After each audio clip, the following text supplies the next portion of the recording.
El término cultura tiene la misma raíz que el término cultivo, el cual posee un significado más bien relacionado con el campo de lo agrícola. Sin embargo, ambos términos provienen de la misma raíz, del latín cultus, que es el participio de colere, que significa cultivar. Se entiende por cultivar aquellas acciones, aquellas labores necesarias que se le dan a la tierra y a las plantas para que fructifiquen. Es decir, cultivar hace sentido con la preparación y preservación de la naturaleza para que ésta dé sus frutos. Lo contrario no podría concebirse como cultivo.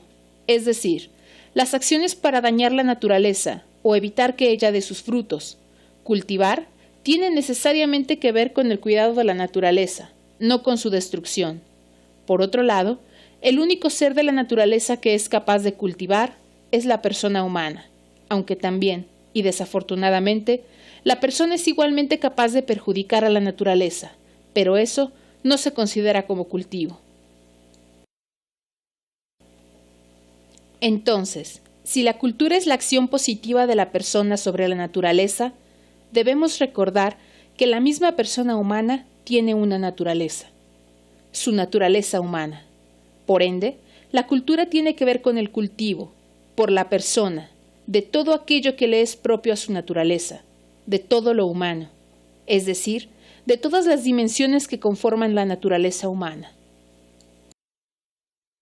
Cicerón, quien fue un destacado jurista, político y filósofo, y uno de los máximos exponentes del humanismo de la cultura romana, enfatizaba en relación al concepto de la humanitas, la necesidad de cultivar el alma, como un proceso de desarrollo, de progreso humano, de humanización.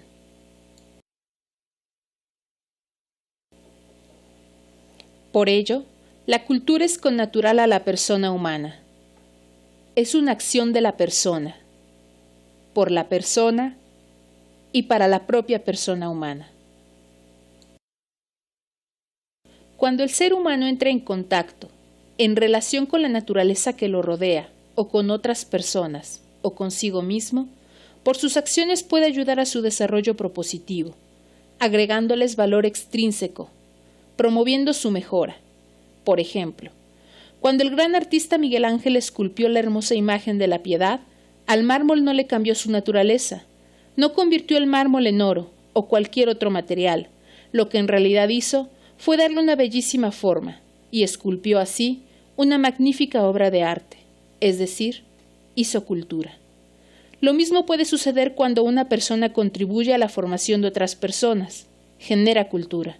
Sin embargo, en esa relación de la persona con lo que está fuera de sí y consigo mismo, puede provocar daño, puede contribuir a su destrucción, a lo cual no podría llamársele cultura, sino más bien anticultura.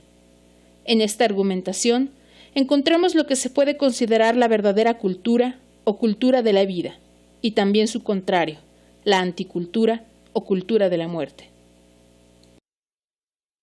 Resulta evidente que las acciones de la persona que perjudican la naturaleza de cualquier ser no pueden ser consideradas del orden de la cultura, sino más bien en el orden de la anticultura, y como tales deberían ser vistas y tratadas.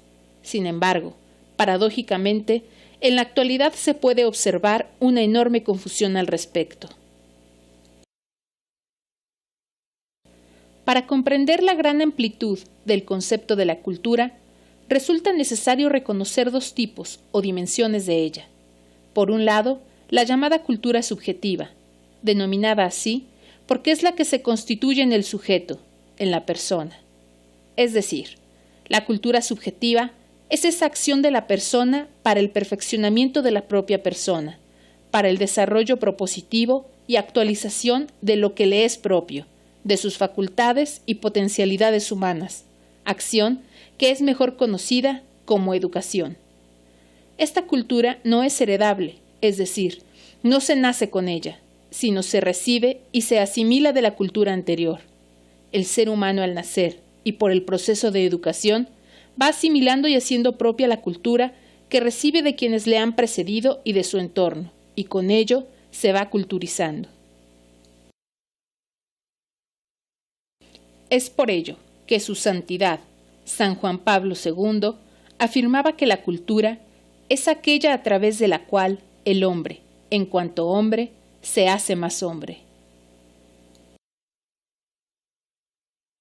Por otro lado, se tiene la cultura objetiva, denominada así porque es la cultura que se constituye en los objetos, en las obras culturales, es decir, la persona culta puede, por sus actos, realizar y concretar obras culturales, lo cual es capaz de hacer en todos los campos de la actividad humana, lo mismo en el arte, en la ciencia y en la tecnología, el deporte, la economía, etc. Es importante distinguir que las obras culturales no se limitan solo al campo de desarrollo de las llamadas bellas artes, sino que abarcan todas las diferentes áreas del quehacer humano. Al respecto, Ortega y Gasset enfatiza que el hombre cultiva y humaniza al mundo para cultivarse y humanizarse a sí mismo. Es decir, la persona cultivada genera obras de cultura, con las cuales a su vez se cultiva a sí mismo y a otros, para que asimilando esta cultura pueda generar más obras culturales, resultando así un círculo virtuoso, que por otro lado también puede ser un círculo vicioso si se refiere a la anticultura. En este proceso cultural de perfeccionamiento, de desarrollo humano, la persona aspira entonces a los valores fundamentales de la cultura, que se concretan en la verdad, el bien y la belleza.